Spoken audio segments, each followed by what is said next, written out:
Messi and Co, Breaking Major League en las ciudades, soy campeón.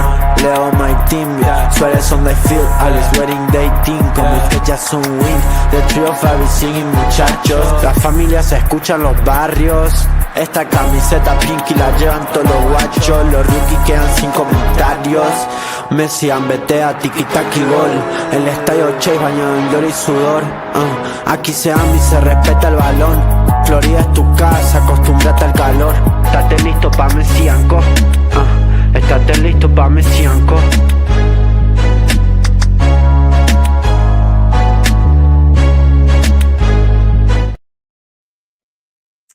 Hello, everybody, and welcome to another live episode of Messi and Co. I'm Ashley here, as always, with my incredible co-host, Gian.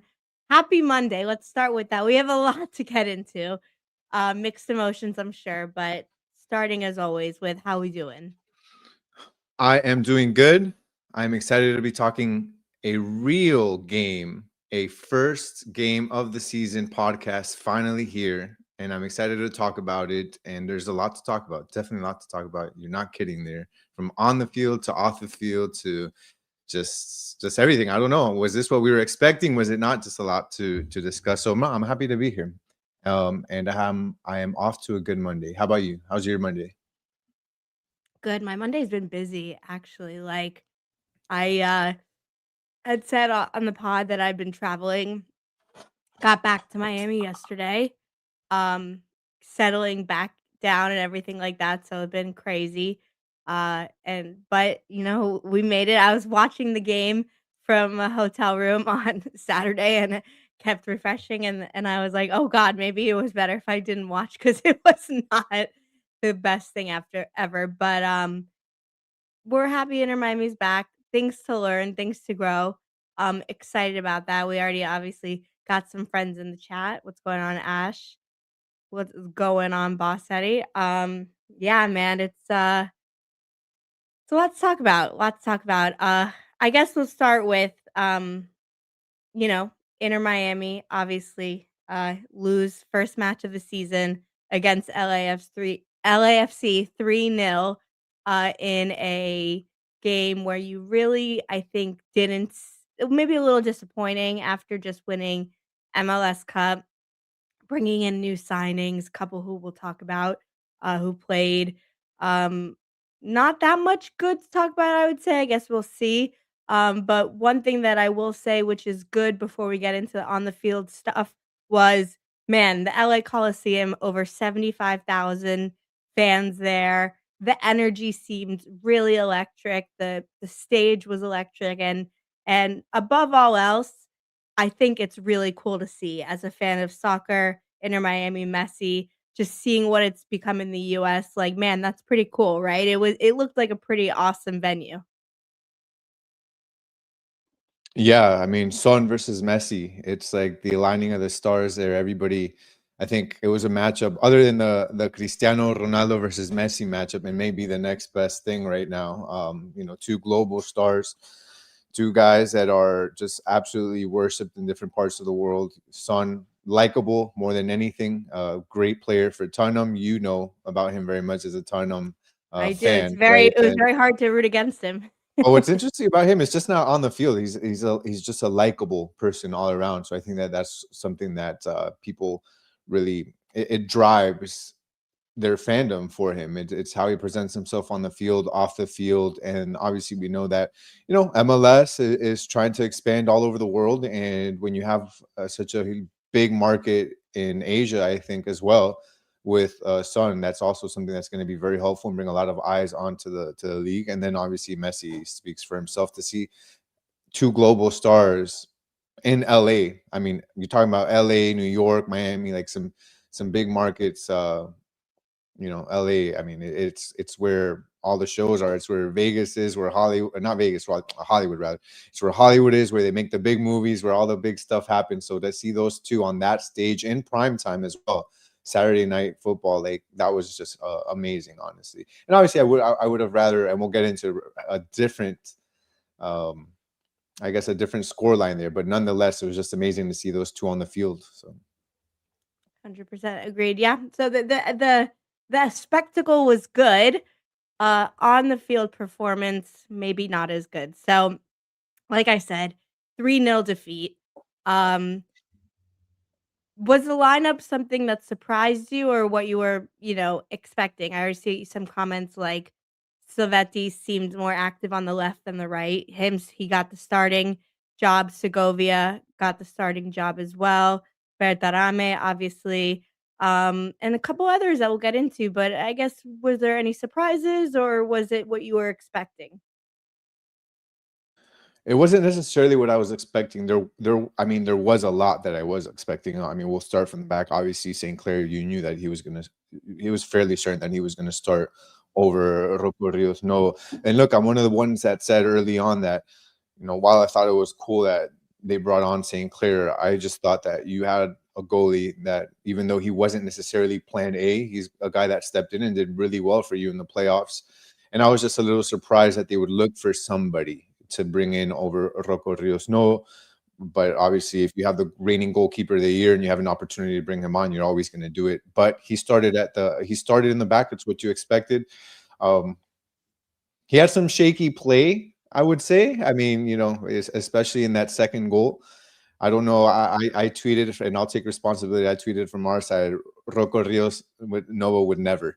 So Yeah.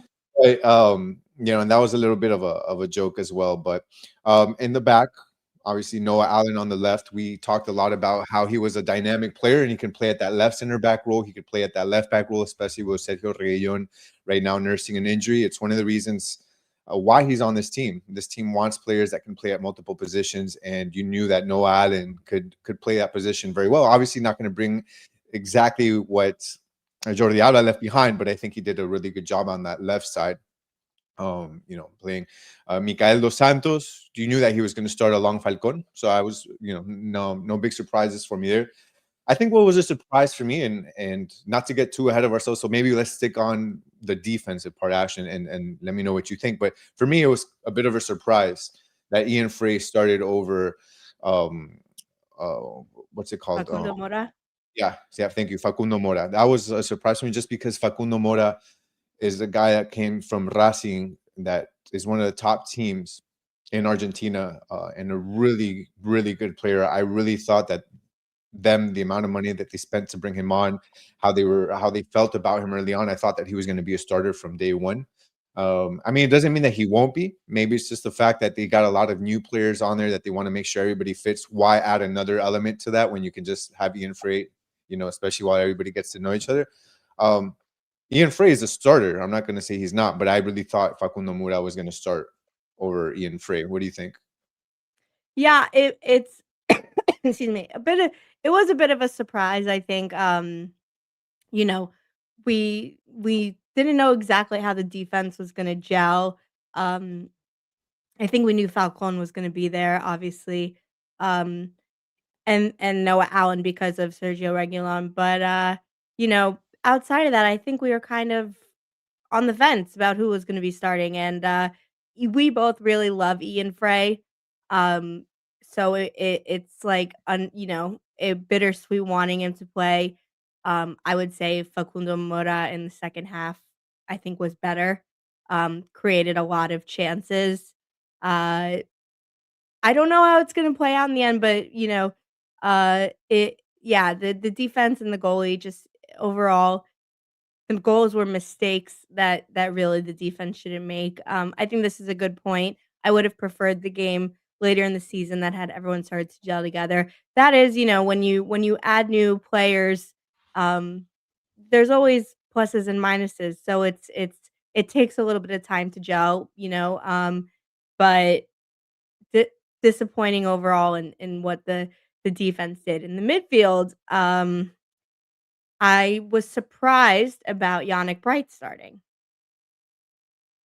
Yeah, I was too. I thought Ayala was going to start alongside De Paul. Not that, again, just going back to the same thing about Ian Frey, I said about Ian Frey. Not that he's not a starter. I think Yannick Bright is a starter. Just I really thought that Ayala was going to be the guy in there, simply because of the fact that he has played so well in the past. He comes from a good team.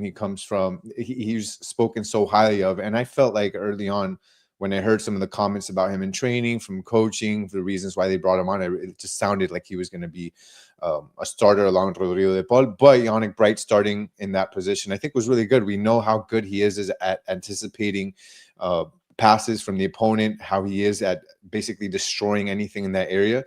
And really, I think that one of the reasons why they probably started him there in retrospect is because they wanted Rodrigo de Paul to have a little bit more liberty to have the ball and be able to drive up the middle of the field, be more involved in the passing, and not have him so focused, I think, in the midfield and having to worry about closing the gaps and that sort of thing. So when you have a guy like Yannick Bright's the one that stays back a little bit and is able to really command defensively that part of the field, that just freed up Rodrigo de Paul a lot more. And we saw that difference with Rodrigo de Paul maybe last season, where in this, again, this is just one game, but he just had more liberty with the ball and just was more involved in building out, while Yannick Bright stayed at, I mean, they were basically even most of the game. I'm not going to, say otherwise, but Yannick Bright at times was the one that stayed back a bit more. So I was a little bit, I think, a little bit surprised there. But then when we move up, they basically started, if you look at MLS, they say it's a 4-2-3-1. I thought it was going to play out more like that, but in reality, it was Segovia in front of De Paul and Yannick Bright, with Messi floating around, and Silvetti. It was basically Verderame and Silvetti. You had two forwards, just up top. It wasn't necessary, and this time it was Silvetti on the right. I think that was more of a surprise for me, to have Silvetti on that right side than anything else. And then obviously that's probably because Allende wasn't necessarily fit to start right off the bat, so they put Silvetti on that right side. He obviously looked a lot more comfortable on that left-handed side once he made the switch over. But I was just a little bit surprised with that 2-3 kind of, or rather that 2-2-2 kind of formation that we had. I wish Silvetti would have started on that left side. Segovia, I wasn't that surprised about. Yeah, I mean, I definitely agree. Silvetti is much better on the left than on the right. Um, yeah, I I have a lot of different thoughts. I think that, you know, the team in the first half versus the second half seemed like two different teams. I mean, although Inter Miami didn't score, from the 45th to the 65th minute, they had 5 or 6 like good attempts on goal and good, attacking moments where they very easily could have scored. It didn't work out that way, and then I think the defense and everything suffered because of it. But yeah, the first half, it seemed like you were playing people in unnatural positions and places. And my feeling about Segovia, I guess, I think Allende will obviously start moving forward with Bertarame, but because of all that whole visa issue and stuff, understandable. I think Segovia is more of a player who comes into a game to try and help make a spark or to, shore things up. I don't think he has shown that he can be the spark creator, and what the team needed, was more sparks. Look, I think it's funny because most of these games, at least last season, we've been accustomed to it being the inverse of what really happened in this game. If you look at this game, we were more accustomed, we were more accustomed to the attack having no issues in games last season, especially going into the playoffs. I mean, we broke the record for the most amount of goals in a postseason. The team could score at will. Where we had issues and we were always afraid, especially on these counters, was the midfield and the defense. And it was kind of the reverse in this sense. I think that the best players on the pitch this game were Yannick Bright and De Paul. I think they commanded the midfield. I think they did a really good job. I think they did the best job they could at breaking everything that was happening in that midfield. And then the defense, I felt like the defense did fairly well. I know you can look at a 3-0 and you say, okay, well, they scored 3 goals. How the heck can you say that the defense played well? But if you look at those goals, they weren't all necessarily because of the defense's fault. There was more, I think, at times, a lot of errors that were done. So I just think Yannick Bright and De Paul did really, really good. But look, Silvetti, Berterame, Segovia, Messi, the guys up front, really didn't do much. They didn't do much at all. And I think that that's where we can see where it's very noticeable, the fact that these are guys that really haven't played together, at least in these positions. Silvetti really hasn't played on the right side along a free-floating Messi.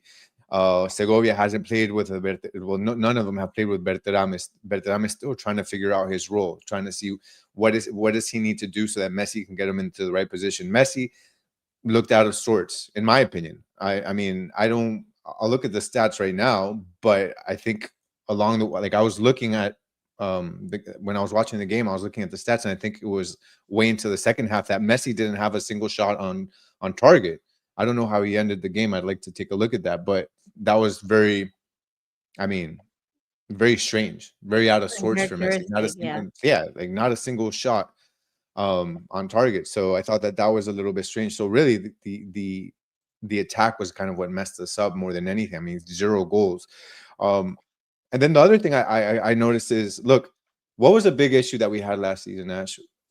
Any time that we would give the ball up, especially stupidly, an error in the midfield, we would always have issues against counterattacking teams that as soon as they would get the ball, 1, 2, 3 passes, and they were in your final third, they were in your penalty box. And that's what LA did. LA just threw 3 players up front. They threw Martinez, they threw Bonga, they threw Son. All 3 of them were off to the races as soon as they'd get the ball back. Tillman, I mean, Yeah. you know, and I think that that's tough for this Inter Miami team, that it's they're a team that wants to play with possession. But what happens is, with the possession that they play, they command a lot of players up front. And then as soon as they give the ball over, they're not all getting back in time. And that's what killed us.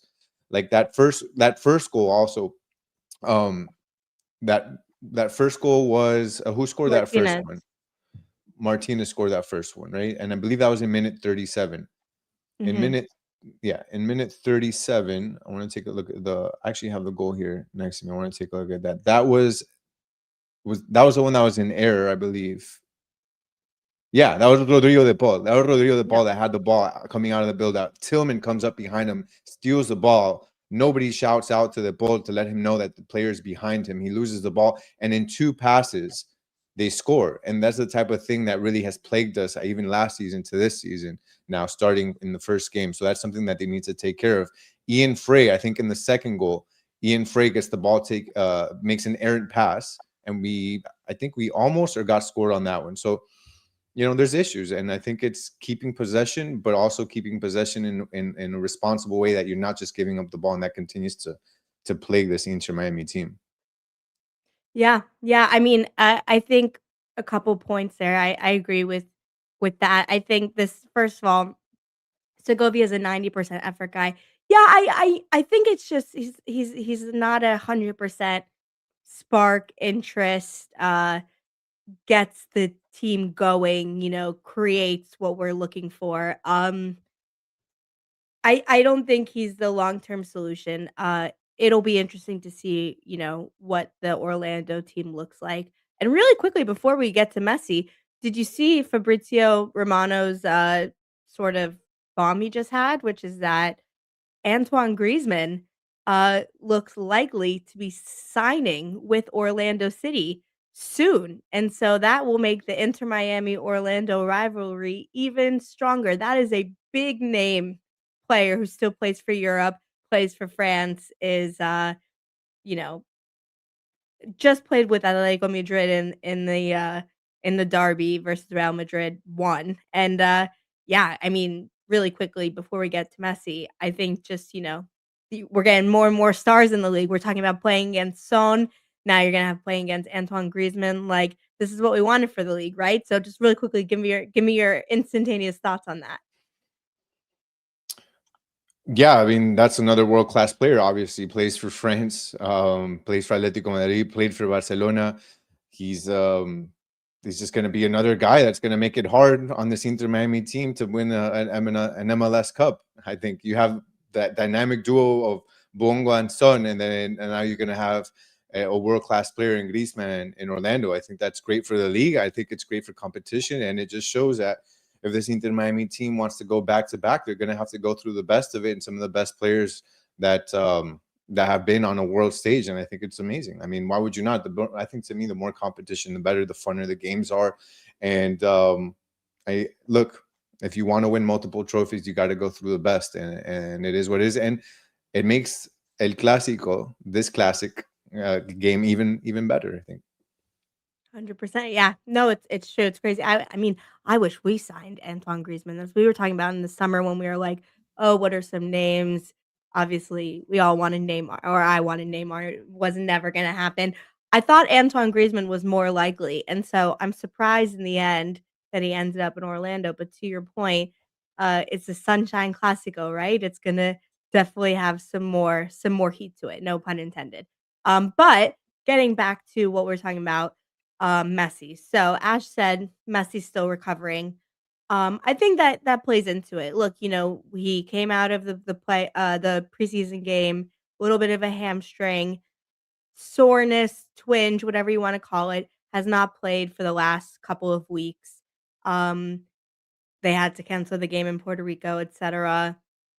Uh, a lot of changes to the team. All those things combined, maybe I think you saw in the first half a Messi that was a little bit more, just taking things a little bit slower and easing into the game as opposed to, like last year where every game from minute 1, like, he was the scariest person on the pitch, and he still is. Like, look, I if he had a little bit more space, if he did the I still from minute 1, I wouldn't wanna defend against that. Like, he's still Messi.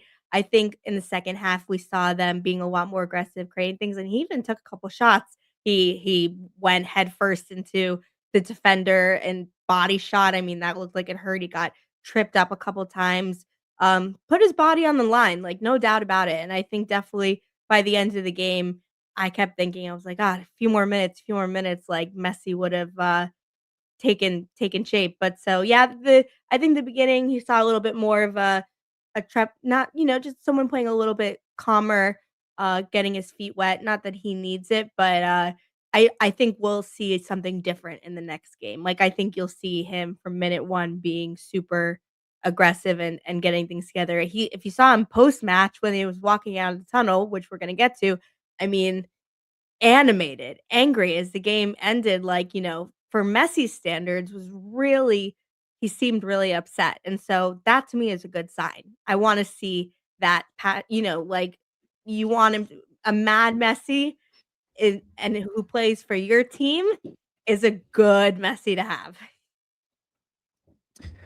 Yeah, I think that anytime that he doesn't win, he's frustrated. I mean, it just shows how competitive he is. And I think that this game was particularly frustrating for him just because he couldn't get anything done. Like I said, I just finished looking at the stats again just to make sure, and he literally had 0 shots on target in the entire game. And I think when you have he knows how important this game was. It's the first game of the season. He wants to set the tone. He also is very aware of the stage that this is. Again, prime time Saturday night football on at the at LA against Son. Like he's not oblivious to this, and just the overall wanting to win, the drive that he has, the competitiveness that he has. I think that just that frustration always boils over, and you can tell he's shown it on multiple occasions last season where he'll either just walk straight to the locker room and won't say hi to anybody. He'll voice his opinion to the referees right after the game. He'll go to the center of the field and talk to the referees, very animated. In this case, he did so after the game and followed them a certain way into the not into the locker room, but into certain areas inside the stadium. And it just goes to show how badly he wants to win. And again, in particular, this game, I think it was as frustrated as I was watching on my television. I think it was probably even more frustrating from him. He's got Berterame, a guy that is an absolute goal scoring machine for Mexico. I think he would have expected to at least had a goal. I think a game in which he doesn't even get 1 shot on target, for him, he understands that he wasn't up to par. That to beat an LA team that has Buonga and Son on it, he's going to have to play his best. And I don't think that he played his best. He saw Silvetti, a guy that he was with Silvetti and Allende on the field last playoffs. He felt like he had different outlets to make different passes. He can go to any one of those guys and he can depend on them to be ready and to run into space, receive the ball, and score. And he couldn't get that done either. So I think that from that particular standpoint, he was probably frustrated that he wasn't performing how he wanted to, and he wasn't getting what he wanted from his teammates, at least in the attack. And also, he felt like that the refereeing wasn't up to par as well. He was getting hit a lot, as he usually does, but I think that in There this were some case, gnarly ones. yeah, at this case, there were some points where he thought that he would get the foul, and he didn't get the foul call. I mean, it shows frustration. But look, Ash, it's like it's obviously the first game of the season. It's early on, um, but I don't necessarily like what I saw on the field. Why? Because I think that if you go to this game and you lose, like more so than the actual 3-0, it's what the product on the field was. And to me, it just looked like a team that didn't have an identity up front. After again having the team that scored the most goals in playoff history in MLS, and they look so discombobulated, just like there was no identity in attack. And it's really going to be interesting to see what Macherano does. Why? Because of the fact that Luis Suarez wasn't available for he was suspended during the playoffs at the beginning. He had to pivot, and he had to find another way to make this team operate. And he found a winning recipe with Silvetti on the left, Allende on the right, Messi as a false nine, both of those wingers running in behind defenses, and Messi just feeding them goal after goal after goal. And then for him to bring in Berterame, who is not going to work in that exact same scenario. He's not going to have Berterame on the left and Allende on the right, or Silvetti on the right, and then running in. He's going to have Berterame as the sole reference point. He's a number 9 box center forward. He's completely switching the way this team operates and the way this team is going to play in the attack. So it's game one, but Yeah. again, and I'm not saying that we're not going to figure this out. I'm simply talking about this game. Berterame up front didn't look like it didn't look good. Berterame with Silvetti as just 2 guys up front didn't look good. Once Allende came in and Mura came in, it looked a little better, but still, nothing like it did last season. So again, last season, obviously it was the playoffs. They had played more games together, but that's something that as they get more games together, they're going to have to figure that out really soon, because he changed the style of attack from one day to the next. And this team didn't look good in preseason either. So it's not like just one game. They have not looked good at all. But they're a newer team. They're still guys that are starting to get to know each other. It just so happens that they played probably the other best team in MLS for the first game. Yeah, agreed. Yeah, 100%. I have a couple points, couple thoughts. I think number one, um, maybe I have just like a different opinion. Like sometimes, players feel a certain way and you don't see it or you do see it and everyone's different. I actually liked what I saw from Bertarame. Now, I think that situationally, I think he really wasn't getting fed much and Segovia didn't have enough of that presence and um Silvetti was out of position. I think, you're gonna see literally with Orlando, you're gonna see I Silvetti on the left and Allende on the right to start the game. And that immediately I think will create more chances and more intrigue, and then we'll see.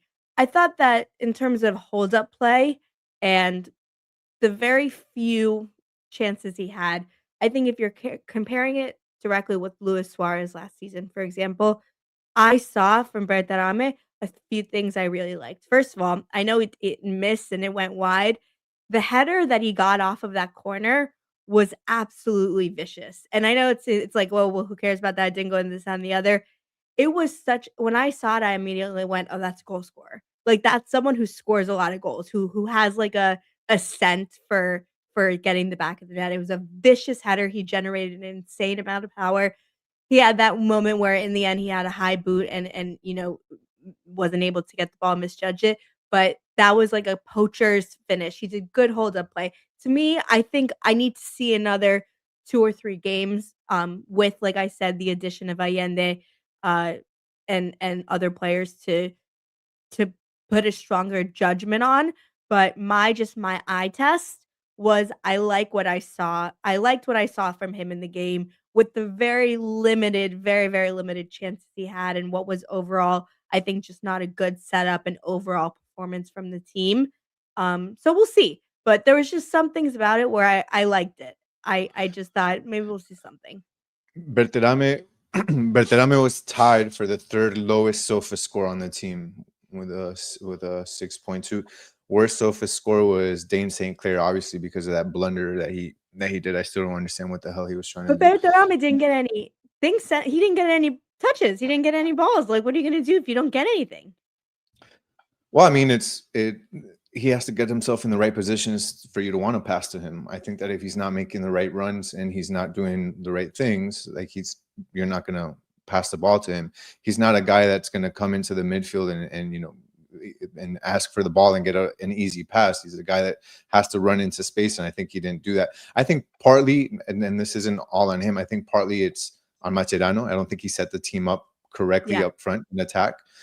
So it's not all on Berterame. And then the other part is I think LA, we can't take away from what they did defensively. I think they played a really good defensive game. I think when you look at their two lines where they had the defense and the midfield, I think they played so narrow and so compact that it basically made it very difficult to find anything in between those two lines, which is where Berterame and Silvetti lived. Those two guys were having a very difficult time. And then you could see very clearly Messi had the ball. Messi would maybe take one player, two players, and then he was met with a freaking wall of China where he couldn't find the passes that he needed to make. And then also, I'll say one more thing. The difference between this LAFC team, why they found spaces and why I think Inter Miami didn't, is because of the fact that they were just waiting for Inter Miami to I mean, Inter Miami was playing tiki-taka. Inter Miami was touching the ball and had all possession. I think they had like 60-something percent possession, if I'm not mistaken. I'll look at it really quick here. They But nothing had, like that really you felt like there was going to be a thing. No, not at all. It's 65% possession, and that's why sometimes you look at the possession at the end of a game and you can say, wow, this team dominated, but it's just so deceiving because possession doesn't mean anything if you can't do anything with it. And at the end of the day, I think that, and that's probably how Mascherano's going to want this team to play, with a lot of possession, but sometimes that can be not the best way. And you're going to want them to speed up the play. Why? Because if they have so much possession, it just allowed LAFC to sit back, position themselves perfectly, play their lines, like I said, very compact, very narrow. And at that point, all you're doing is playing side to side, side to side. And there's not much else you can do because all of the passing lanes are closed. So if you see a team that's going to do that, the moment you get possession back, you've got to play 1, 2, 3 passes, quick passes, and play. I think you have to play vertical as opposed to horizontal. Look at LAFC's second goal. They got the ball on their side of the field. Tillman gets the ball, and right off of the bat with one pass, lofts a ball over the defense into a running, was it Bonga, I believe it was. Yeah, that was that goal against St. Clair. I mean, you didn't see Miami do not a single one of those passes. Everything took 20, 30 passes. So I think Mascherano lacked a little bit of adaptability in that sense. I wanted to say something else about the offense. I'm curious to see what you think about this. Once Allende is fully fit to start a match, do you want to see Silvetti as a left winger, Mascherano, no, Silvetti is a left winger, sorry. Allende as a right winger, Berterame as your forward, and Messi as your offensive midfielder, floating, doing whatever the hell he wants, as opposed to having Velasco Segovia there? 100%. Do you think, would you like to see that, and do you think it'll work? Yes, I would like to see that 100%. Yes, I think it will work because, like I said, and it's no slight on Segovia, honestly, because he's a young kid and he's had good moments for Inter Miami. I just think he doesn't command the presence and the danger that you need in order to be freeing up Messi and then Berterame, like last year we would say Suarez, because you need the defense to be feeling that at any moment the left wing or the right wing can do a ball over the top, make a move, get a shot, get in a good position. Allende did that all last season, especially as the season was getting on, had defenders having to really focus on him, and because of that, you saw, for example, Messi have a little bit more freedom. Jordi Alba got up forward a lot. You just saw, a lot more chances and danger. And so I think when you have, if you have Silvetti and Allende, I think creating that danger and chaos, it's going to give more opportunities, one for Messi to find both of them, and also Bertarame to have a little bit more of those open spaces. So to answer long short story short, yes, I think I would like to see that at least for one game and be able to start comparing the different options. Yeah, I think it'll work. I really do. I think that that's what they're going to need offensively. I don't think you can take Silvetti or Allende off and have one start over the other. Obviously, Allende is not going to sit at all. I mean, what this team went through to bring him back, obviously, with what he did, his historic goal scoring run in the playoffs last Yeah. season, with the amount that they invested to bring him back, how they tried till the very end, how it looked like it wasn't going to work, like they weren't going to be able to bring him back, and they figured it out. They didn't bring him back to sit him. He's going to start. The bigger question is, you know, Messi, Berterame, and Allende are going to start. The bigger question is Silvetti going to be the one that's sacrificed so that those three can stay on the field and that they can have a guy like Telasco Segovia on the field, or play Ayala, De Paul, and Yannick Bright at the same time? Is that going to be what we're going to get? Or are we going to be able to have those three guys, Silvetti, Allende, and Berterame, all on the field at the same time with Messi, him floating around? And I think that, to me, that's the best route. And I'm not necessarily concerned defensively.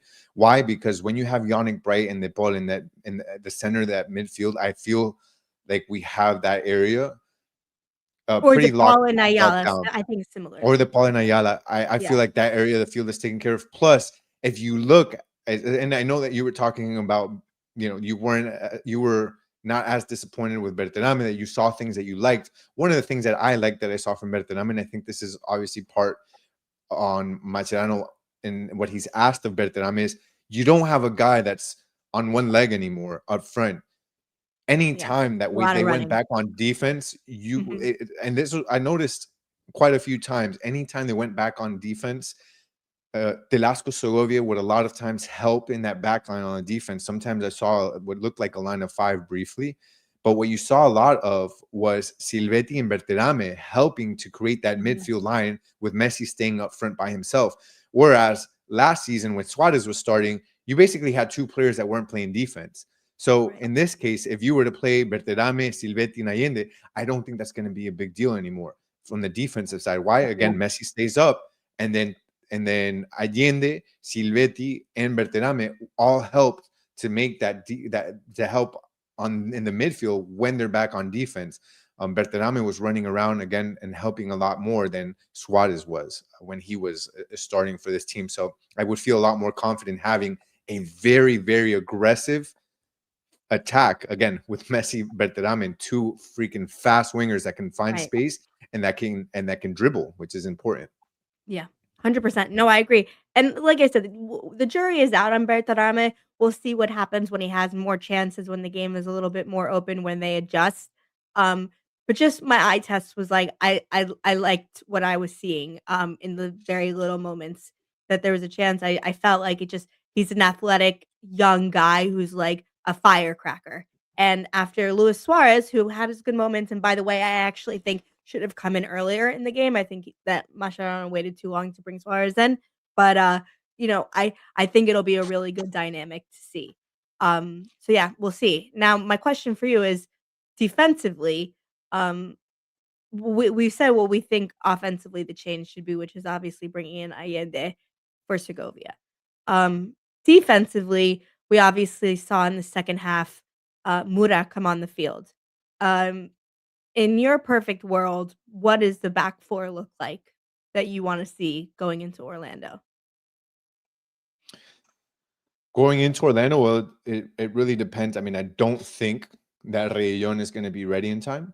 So it's. I mean, he should be the starter at left back, I believe. But because he won't, I think Mikael and Maxi Falcon are hands down the starters the rest of the season, unless again just otherwise you're switching out players in that part of the field just for rest and because of the amount of games that they're going to have with so many tournaments this season. So at times we'll see Noah Allen instead of Mikael. Um, but man, look, Maxi Falcon, the IQ that he has, the ability to, he's always in the freaking right spot. It's insane. Like he's always Yeah. in the right spot. Whenever how many times has he headed the ball right when it's about to, go into the goal. I think this past game against LAFC, he chested the ball, right, a ball that looked like it was going to go in or whatever. I mean, he's always in the right spot. Mikael, I think, has been a great compliment to Maxi Falcon. First game of the season, and they looked good together. Again, I know that we got scored on 3 times. I don't think it was all their fault. I think they did a really good job, and they complemented each other. I remember there was a play, I believe it was Buonga that was attacking Maxi Falcon. That's a tough matchup for anybody, and much more a center back versus a speedy winger.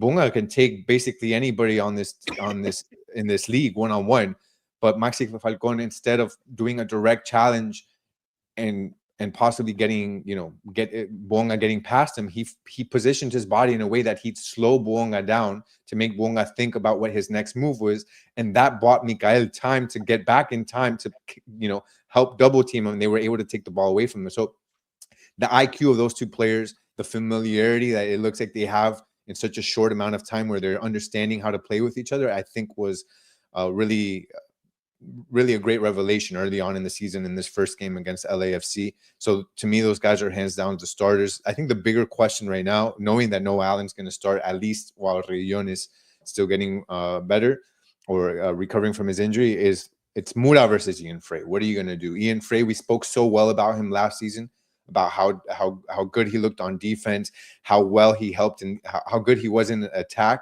being able to head the ball, being able to center and that sort of thing. But for me, again, I think it's Facundo Mura over Ian Frey. I think Ian Frey is still he's a starter, but Facundo Mura, I think, just brings a bit more from the offensive side. He did get burned on that second goal where Buonga basically took him down the line. But I'm sorry, again, it's Buonga. He can take anybody. I'm not, if Buonga takes you, I'm not going to say you had a crap game or you didn't play good. Like, it's freaking Buonga. So I just think overall, I think he did a good job defensively, but I really like what he brings offensively. I think he brings a lot more from the offensive side than Ian Frey does. And I think that's what's going to give him the notch over him starting moving forward. Yeah, I agree. I think maybe you may see some versions of Inter Miami where Ian Frey could be a right center back if needed and come in, as rotation. But at this very moment, if it's only right back is your only, like, if it's you have to choose right now, Mura was, in the second half was I thought created a lot of chances. I think the defense in general was having communication issues, and that's, he got burned. That goal was given up. I don't think it was a direct reflection on him or, his positioning or play or anything like that. And offensively, really created a lot, has a lot of quality there. Yeah, I think I'd be expecting to see him start. And I think for the, it is your starting center back duo for sure, Mikael and Maxi Falcon, but, like, there's a lot of matches, there's a lot of tournaments. Maybe you do I think sometimes you'll even see Mascherano do a back five in certain situations, in game playing situations, and all that to say, I think you'll get Ian Frey as more kind of like that, like, kind of role where he could do multiple positions at the back depending on what's needed. But your starting number 1 right back is for sure Mura. Yeah, no, I agree. 100% it's going to be Mura, and we have a comment here. It says defense didn't play bad, even given the scoreline. First 2 goals were our own blunders. It's all uphill from here. Don't fret. I agree. I think the defense looks really good. I'm actually not worried about the defense at all. I think they look really good. Yeah. And yeah, a lot of it was mistakes more than anything. I mean, even that goal, I think it was, we had the mistake by the ball. We had and early on, I mean, it was still 1-0. Mind you, the counterattacks that they were having early on, we still had it at 1-0 going into the second half. Then once things changed a bit, and I think Mascherano made some changes where he's like, okay, we'll sacrifice some defense to just go and try to score. I think that kind of opened up the game a little bit more and made it a little easier for LAFC to score. Mind you, it was 1-0, and then Buonga scored that second goal minute 73, and then the last goal was by Ordaz in the 94th minute. So it can be, the scoreline can be a little deceiving, obviously, from a defensive standpoint. If you told me like what was the big story this game, to me the story was the offense. The offense just didn't click. It's not the defense. The defense looked good in my opinion. Yeah, I agree. And I think, look, the game against Orlando, the next test is going to be really, I think, big in seeing, like, if there is a need, to raise any alarms. That's obviously in the title of this video. Do alarms need to be raised? I think if Mascherano makes the changes that we expect to see in the starting lineup, namely putting in Allende, and starting Mura, I think Ayala or Bright, I think it'll just be, over time, we'll see how that kind of works out. Um, I think those 2 big changes, and depending how the team plays from that, the creation, all the fluidity, that is when I'll have, like, I think, a more opinion on seeing what is gonna actually work best.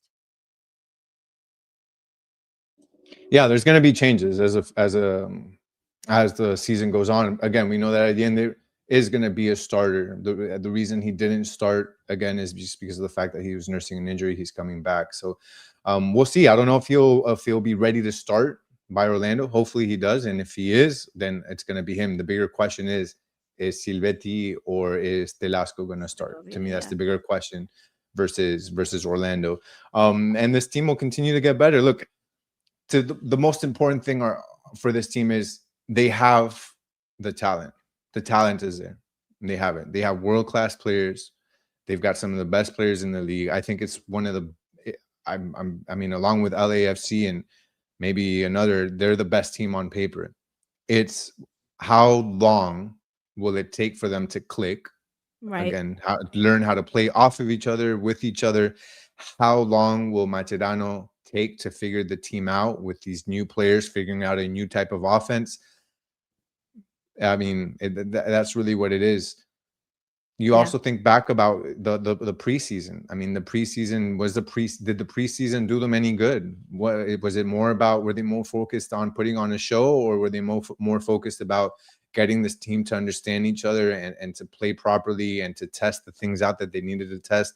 I know part of that was also out of their hands. There were some players that came in later on during the preseason. There were some players that were still waiting on their visas to be able to play. You know, Tadeo Allende, his visa took a while.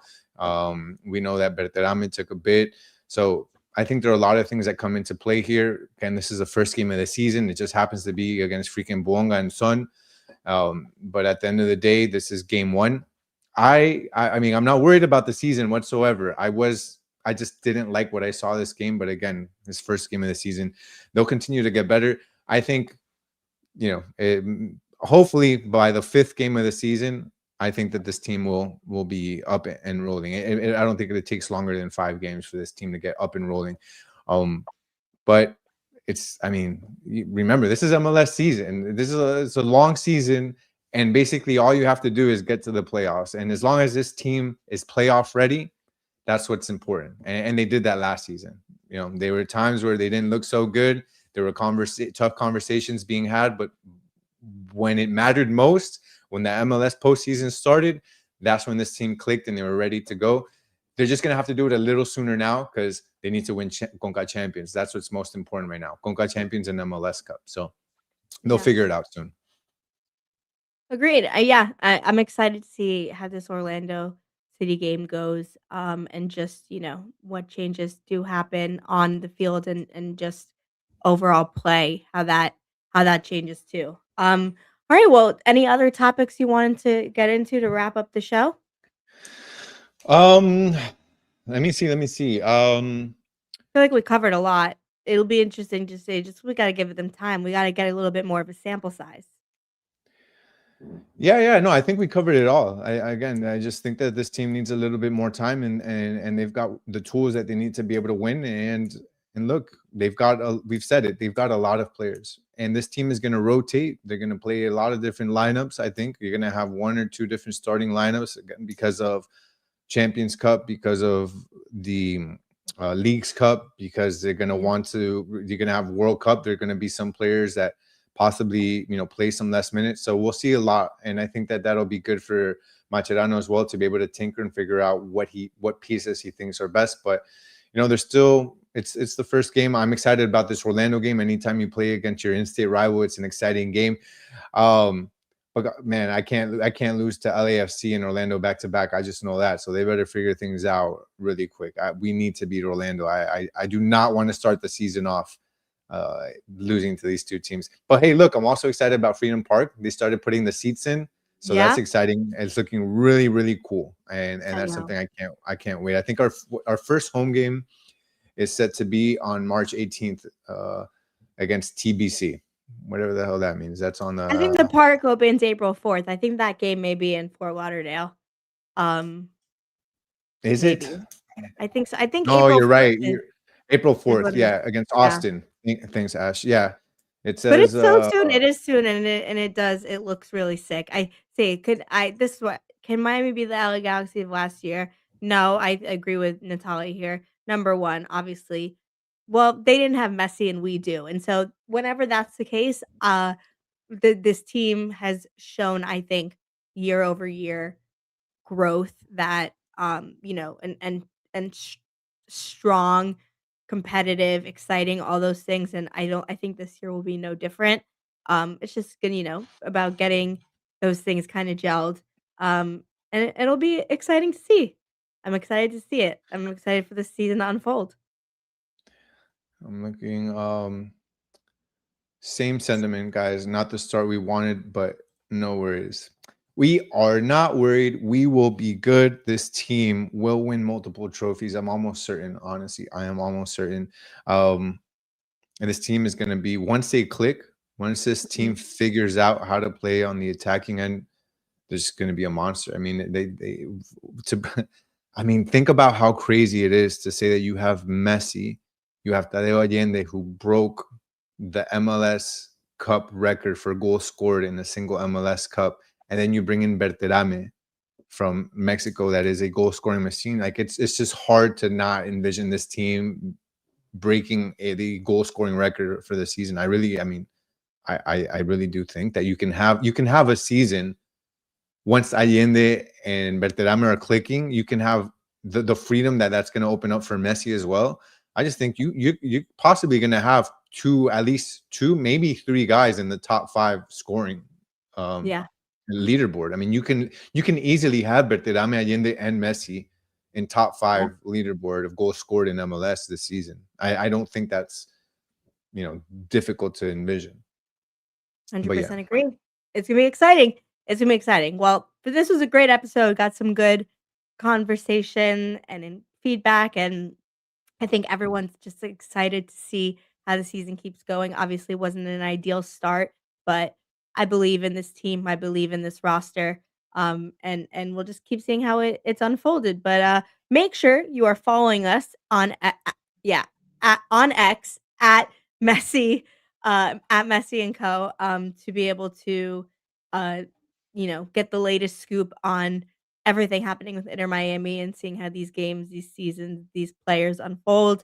Make sure you're subscribed on YouTube at 5 Reasons Football. We're gonna obviously we keep doing our weekly episodes, and we're gonna keep maybe trying new things, talking about new things. A lot of exciting time yet to come. So hell yeah, right? Vamos Inter Miami. I'm excited. Can't wait for Orlando game, and we'll catch you guys really soon.